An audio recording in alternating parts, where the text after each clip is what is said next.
Wow, ṣé ìwọ ti wà nínú dilemma rí fún ọ pé yes, àwọn oúnjẹ kínkínní kankan wọ́n máa ń fẹ́ disappoint èèyàn, wọ́n máa ń fẹ́ sọ̀yàn di ọ̀lẹ nínú ilé ìdáná. Alase Nimi, kí ni mo mú wá fún yín lẹ́nu? Very simple thing. Mo mọ̀ pé àwọn a lot of people ló mọ bó ṣe ń sè, mo mọ̀ àmọ́ àpọ̀. Èmi náà kọ́kọ́ wà ní category wọn tẹ́lẹ̀tẹ́lẹ̀, but nísìnyí àmì pro lórí ẹ̀. Ẹ̀bà ni o, bá ṣe ń tẹ ẹ̀bà pẹ̀lú kí ni? Spoon. Ẹlòmíì ò kí mọ bó ṣe ń lo spoon láti fi tẹ ẹ̀bà tó dẹ̀ máa jìnnà rí. Àfi tó bá rí ọmọ orogún, tó bá rí pé ẹ̀bà ìwọ nìkan ẹlẹ́nu kan àbí méjì ní kílé tó ń wọ ọmọ orogún kiri.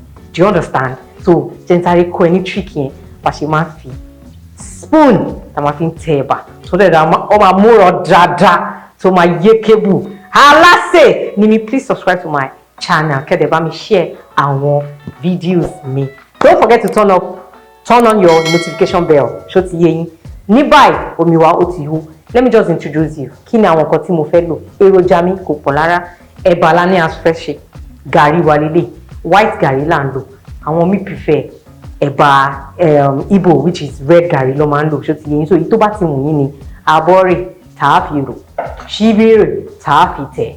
Òun nìyẹn. Then nylon tá a máa fi kọ́ nìyẹn. So simple. So má rò bóyá yẹn kíní kan tání omi ẹ̀bà tẹ̀ tání àpọ̀ èmi náà mo ṣe scale through ni o ṣe yẹ yín. So omi yìí ti hó báyìí ẹ jẹ́ ká wá ṣe. It's very simple àmọ́ tó bá ṣọ́ra ó máa dí kókó. Mo ti paná omi yẹn òun lélẹ̀ ní báyìí. Tẹ́ ẹ̀ bá nífẹ̀ẹ́ tẹ fẹ̀ṣẹ́ lù omi yín ò gbọ́dọ̀ tutù kíákíá lẹ máa da gàrí yín sí. Ṣé ti rí? Ẹ máa ó máa even round. Ṣé ti rí o? Ṣé ti rí? Ó máa even ní fast ni o. Omi yẹn ò gbọ́dọ̀ tutù jù. Omi yẹn ló fẹ́ bá yín sè ẹ̀bà yín. Ẹ máa wá bu omi kínkínní tó gbóná yẹn ẹ rọra bùlé lórí sharp. Ẹ máa wá tẹ̀. Ẹ máa wá filẹ̀. Steam yẹn ó máa jẹ́ kó múrọ̀ dáadáa. Kò yé yín, ó dẹ̀ máa easy láti tẹ̀. Ṣó ti yé yín? Nísìn steam yìí ẹ rí pé some seconds ni òun ni. Mi nídìí ẹ̀bà láti ń tẹ̀ lọ yìí, ẹ wá máa tẹ̀ báyìí. Ṣé ti rí?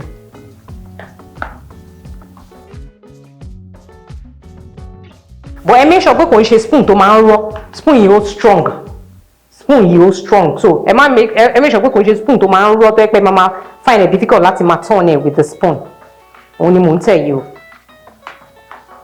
Mà ní ẹ bá mi tẹ̀bà ro mi ìmọ̀ ọmọ orogún mi gùn jù. Ṣíbí yẹn ò rọ̀ o. Ẹ̀bà yìí ò lè láíláíláí di kókó. Tẹ́ bá wá rí pé ẹ̀bà yìí ó máa rọ̀ ju Alase Nimi ẹ̀bà tó máa ń tẹ̀ yìí ó rọ̀ ju ó ṣe kíníkan. Meanwhile ẹlòmíì láìkí ẹ̀bà rọ̀ jù báyìí. Ìyá tó bí mi lọ́mọ láìkí ẹ̀bà wọn le bó ṣe máa láìkí ó rọ̀ lélẹ̀. So tó bá ti rọ̀ báyìí fún yín tó bá ti da you can go ahead and but ẹ bá rí pé ẹ̀bà yìí ó rọ̀ díẹ̀ mo kàn fẹ́ fi gàrí díẹ̀ sí ni ó máa múrọ̀ mọ́. Tí gàrí yín náà bá wá jẹ́ gàrí tó ń gbomi, gàrí náà máa ń gbomi mí ní gàrí tó máa ń wú, ó máa jẹ́ kí ẹ̀bà yẹn náà máa dìde sí. The only thing you need to do is add the gàrí little like this, little by little. Tẹ́ bá rí pé ó ṣì rọ̀ ó wá le jù ẹ wá fi omi díẹ̀ ẹ fi tẹ̀. Ṣé ti rí báyìí? Ẹ mú mọ́ra wọn ni ẹ̀bà líle. Mo ti rọra bu omi kínkínní báyìí tí mo fẹ́ fi sí ìgbà kan láti fi gbawọ́ in case tó bá jó mi lọ́wọ́ ṣe yé yín. So bá ṣe kọ́ lélẹ̀. Ẹ lè serve straight. Ẹ dẹ̀ lè kọ́ pamọ́. Òun lélẹ̀.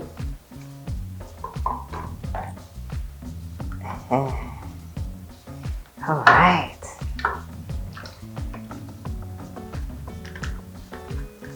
Nylon wà ní.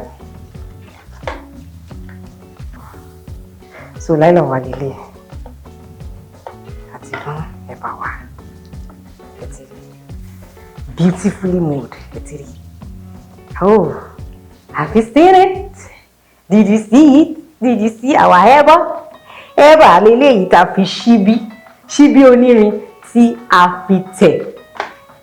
Ìwọ tó bá ti rí pé o like nǹkan tó wò yìí, please give it a thumbs up and what? Kẹ́ bá mi share video yìí. Bẹ́ ṣe máa ṣe ni kò ní di pé ẹ lọ ń wá ọmọ orogun ńlá ipe kìíní kan ẹ̀bà ò dà bí àmàlà tẹ́ pé dọ̀dọ̀dọ̀dọ̀ you have to use ọmọ orogun. Number one trick that I did ni pé tó bá ṣe da omi sí má yẹ kó omi yẹn tutù àjẹbẹ̀ fẹ̀ṣẹ́ lu ni o, meaning gàrí máa sápá kan omi máa gbọ̀tọ̀ gàrí máa gbọ̀tọ̀ ó dẹ̀ máa le láti máa sáré máa yí. So pàtàkì domi yẹn sí àdẹ́kọ̀ọ́bẹ̀ ó kọ́ steam mọ́ra steaming yẹn ni pé ó jìnnà ẹ̀ that's all. Mo lérò pé ẹ kọ́ 1 or 2 things lénìí. Ẹ jẹ́ ká ṣe bẹ́ẹ̀ kẹ́ pàdé mi ní ọjọ́ mi ọjọ́ ayọ̀. Ire o.